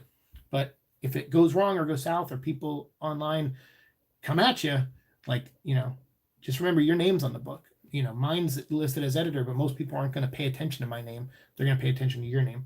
So you choose your battles. That's what they say. You choose your battles. We've heard Donnie on there, not to be cruel, but the guy is a bit spastic. I don't think he has many reasons for a lot of ideas, kind of like that dog in Up when he sees a squirrel. Yeah, no, and I know you're not being mean, and I get it. It's like, yeah, I know people like that. There's people that are just too scatterbrained to focus on a task, and he does come across that way. You're right, and that explains his writing. He's like, he wants to be the next Bendis or Jeff Johns, and in his mind, that interprets to, I'll just write multiple books a month, and Marvel's going to lean on me because I did really good with that Thanos book. Which, yeah, that's a good book, but it has no consequences. Like, everything goes back to the way it was at the end of that story. And then when he gets Damnation, he's like, all right, I'm going to build up this story, and I'm just going to make everyone a ghostwriter.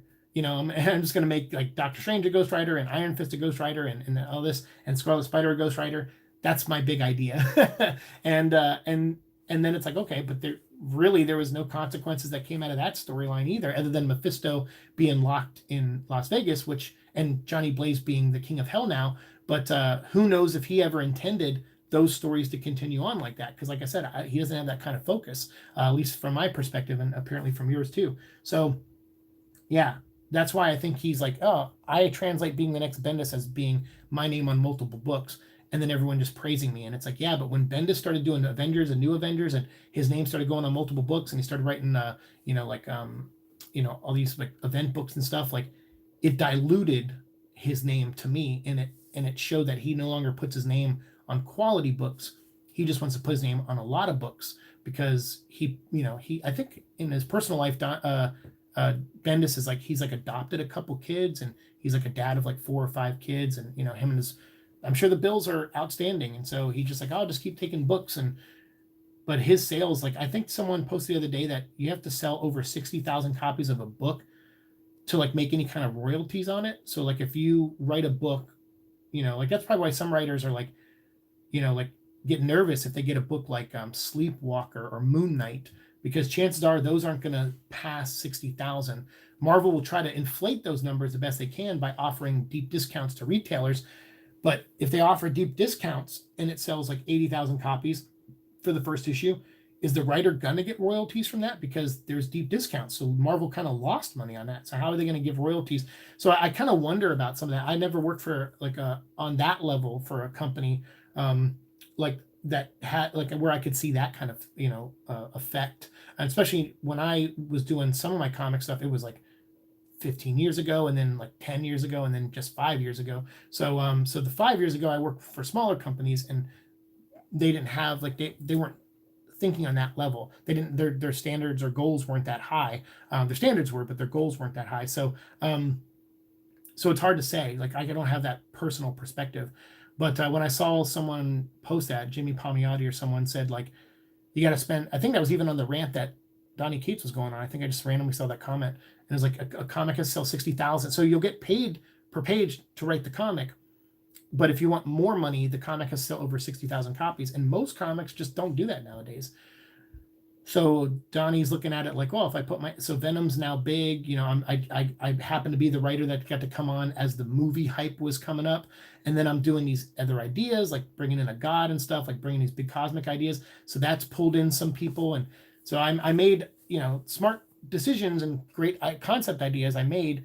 And then I got to ride the wave of the movie hype. But I don't know, like the book sells over 60,000, I think still.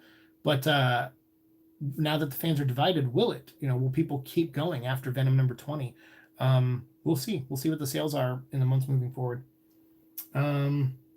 Be the next Bendis, write a good series for a few years, didn't have interns ruin your name. That's pretty much it. Well, I wouldn't even say interns ruined it. Like he makes the choice to have interns like punch up his scripts. He makes that choice. They get paid nothing, and most of them, don't get to go on and do it. Like I know a couple of them that haven't moved up in that industry, doing someone who gets paid, work for them. They treat interns sometimes like garbage. And when they promise you things like, oh, well, you punch this up, that gets you writing experience. We can, they bait you, and they corporate you, and it's sleazy and disgusting. And some of these people I know are females. And so they, the treatment there is even, wasn't good at the time. So I'm sure everyone's on pins and needles nowadays, but at that time it wasn't. And it's a bummer. And so, yeah, like I wouldn't even say some of those interns, I would say tried their best, but because he should have been doing the work. That's the bottom line. So he ruined his name. He ruined his name by not caring enough to do the work himself.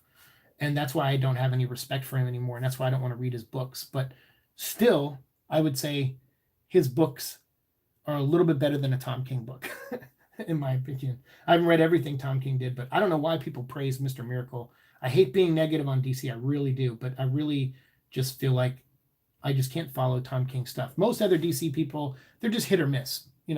I don't think there's a lot of outstanding writers though right now at DC, which is a bummer because I love those characters way more than Marvel, and I can't believe I every month I read more Marvel than DC. I'm still blown away by that. I even read more IDW stuff some months than DC. like if IDW now has 2 Transformer books, some months I only buy 1 DC book. So yeah. So IDW is killing it in my book. That's interesting. I'd love a video on comic interns. Didn't know they existed.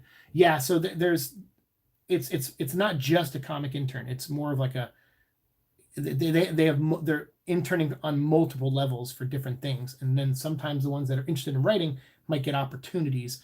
I don't know the full level of it, but I do know that there are sometimes interns that ghostwrite. I know these things personally. I know how it can sometimes lead to, doors opening in the business and stuff, especially if you do a good job.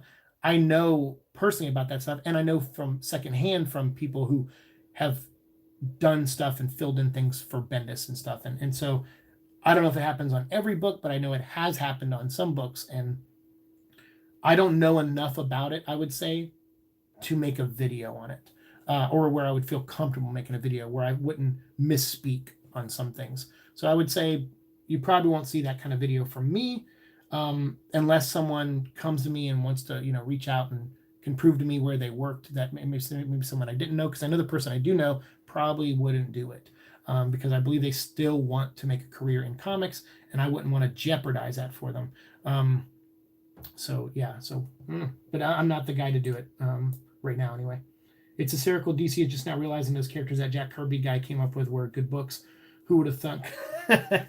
I love Jack Kirby. Yeah, he's awesome.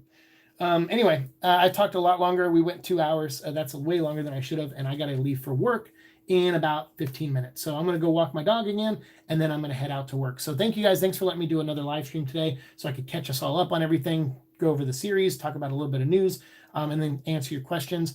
I will have 2 videos on Thanksgiving Day. We'll do our Captain Marvel 1 review and Venom 20 review back to back in one episode. That'll be episode 447 of Venom Vlog. Then you're going to get a 448 from me, which will probably be a Thanksgiving 2-year celebration kind of thing. And then I'm going to try to figure out the content for episodes 49 and 449 and 450. I think I might do Toxin for 449, but that depends. If some kind of movie news comes up, I might do that instead. But yeah, we'll see. And then 450 will just be our big, I don't know what I'll do for 450 yet. I have no plans right now. So if you have any suggestions, leave them in the comments or write them to me on Twitter or Instagram. Thank you so much. 2 hours. Dang, I know, right? Thanks, Sia. Yeah, you guys have been great. Eddie's Mullet, Suki, Angel, everyone that came in today, Georgie, everyone that popped in. I appreciate it. Gamori, I think you came in for 1 comment. Everyone who's here, thank you so much. Bye. Peace.